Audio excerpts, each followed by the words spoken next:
Hey Capricorn, this is your November 2025 astrology and tarot forecast. I've already pulled the tarot and oracle cards to expedite the process of this reading, and I will go through them with you as the story unfolds.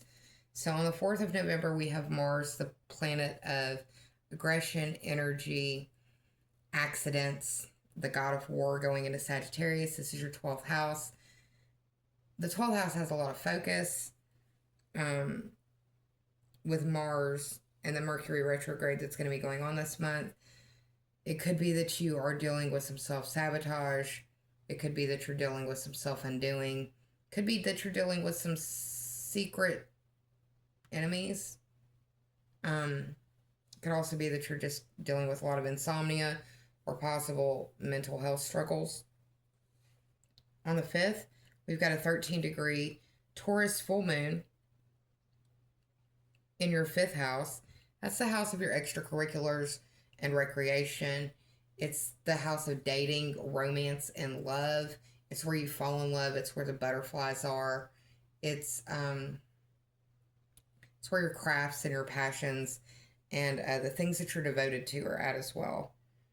So that full moon is showing illumination on the 5th house.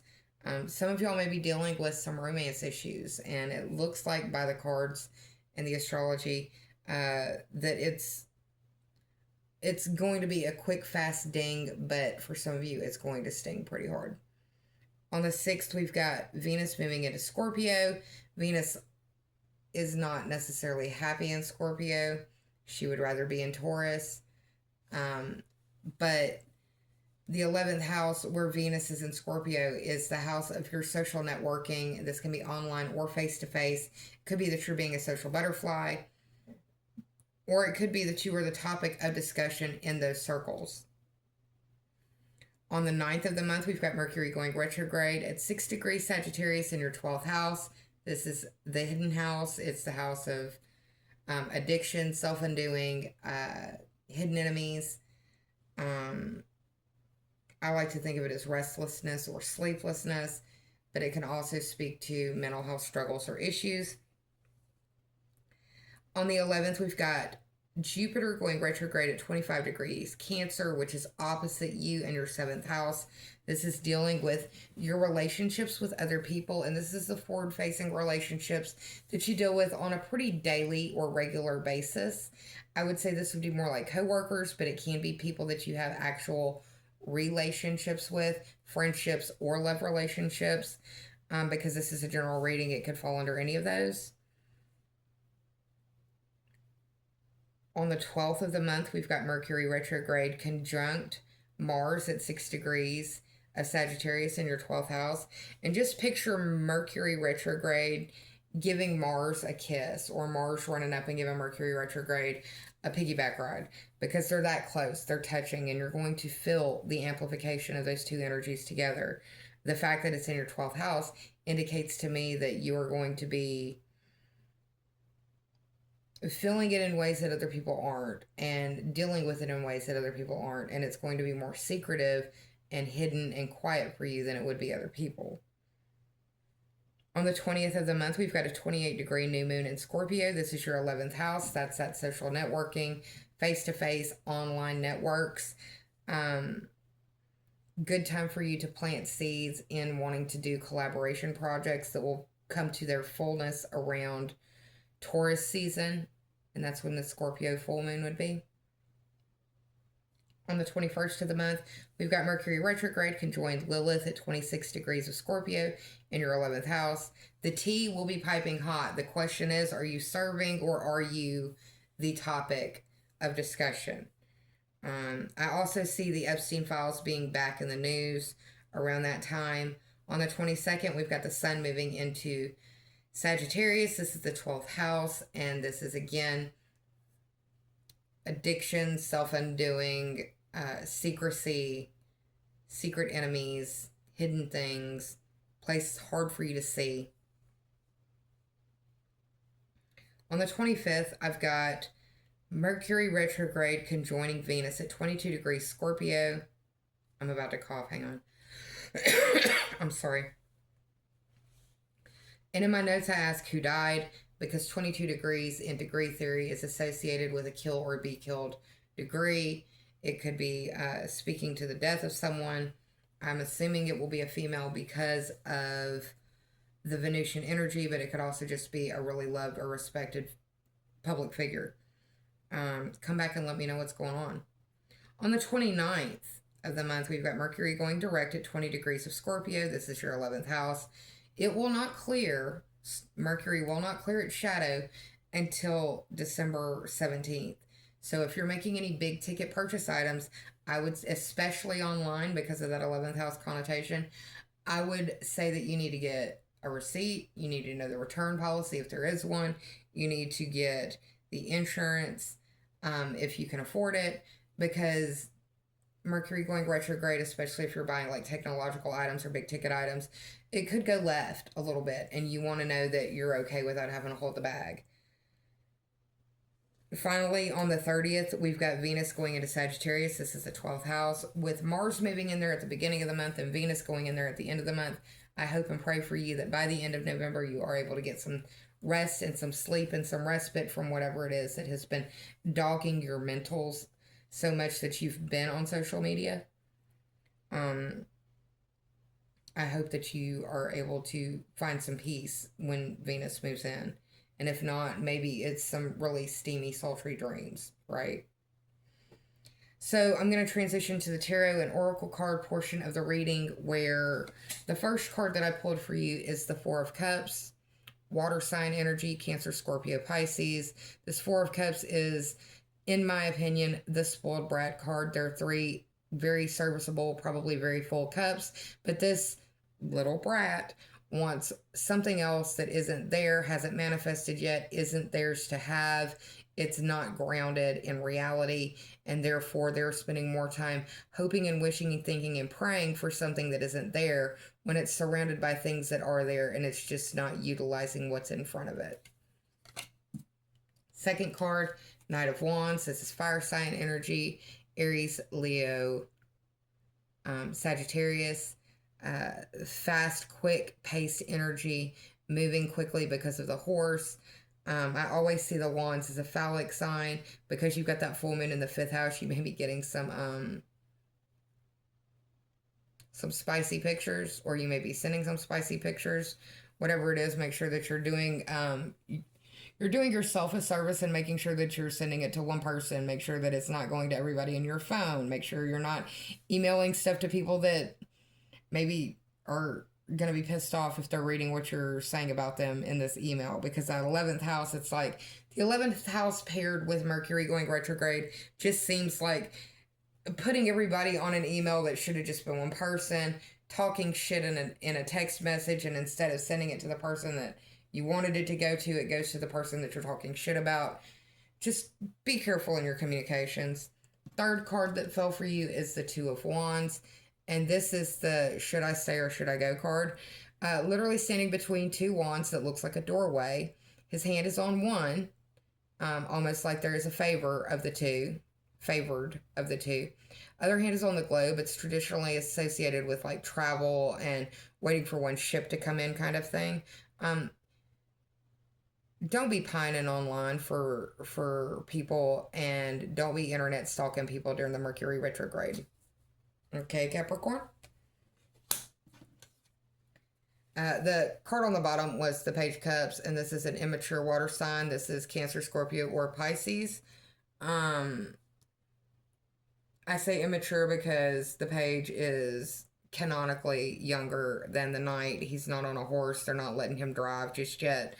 The kind of energy, if the Knight is an adult, then the Page is a prince and young.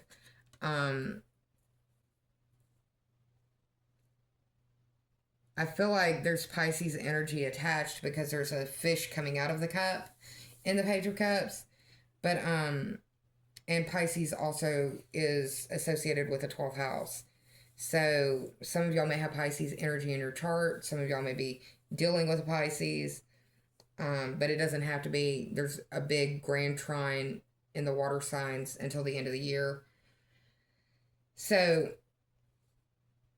it could be speaking to that trine as well. Moving on from the Animal Apothecary Oracle deck by Kara Elizabeth, I pulled for you the Claim Your Power card, and of course, big old tiger. I'm from Louisiana, so it makes me think I'm Mike the Tiger with LSU and Landry, and never mind. I'm gonna get started and I won't be able to stop.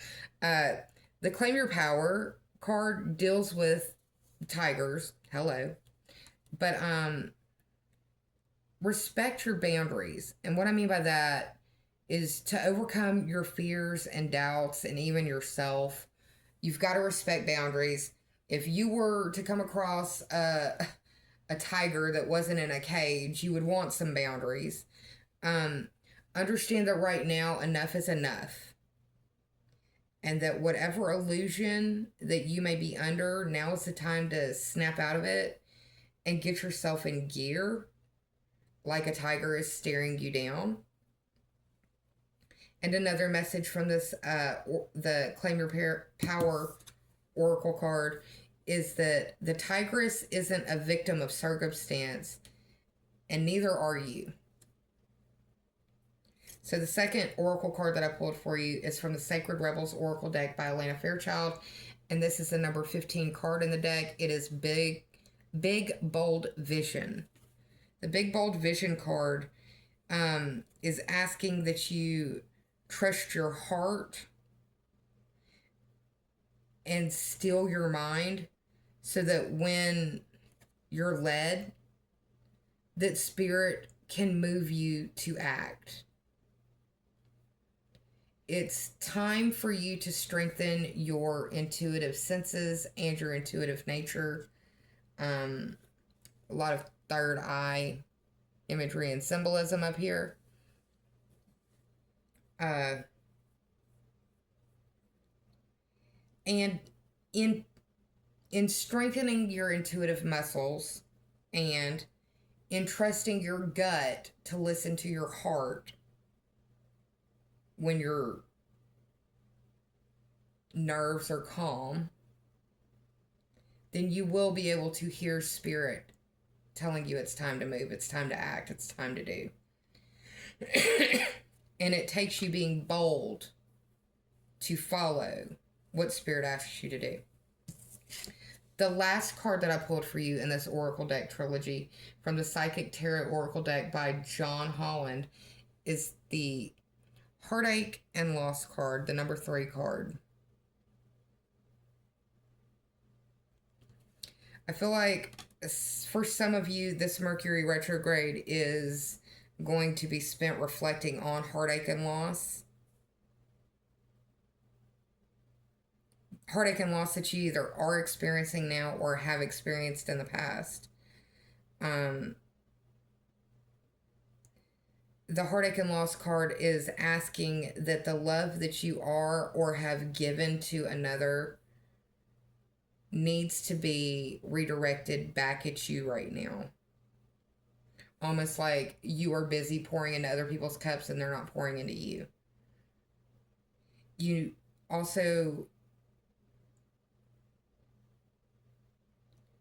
having faith in knowing that you will get through this time of sadness, separation, heartache, and loss is also a part of that strengthening your intuitive muscle or your intuitive senses. Understanding and knowing that it will not last forever and holding to that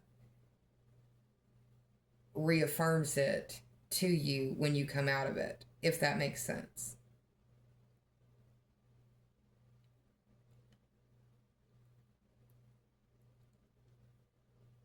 So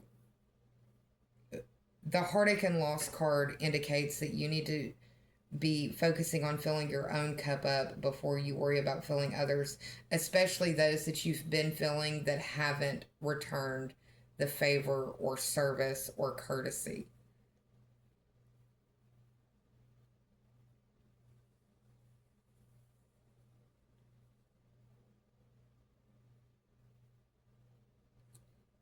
Again, the Oracle cards are saying that you need to snap out of any illusions that you have found yourself under and to get yourself in gear because you aren't a victim.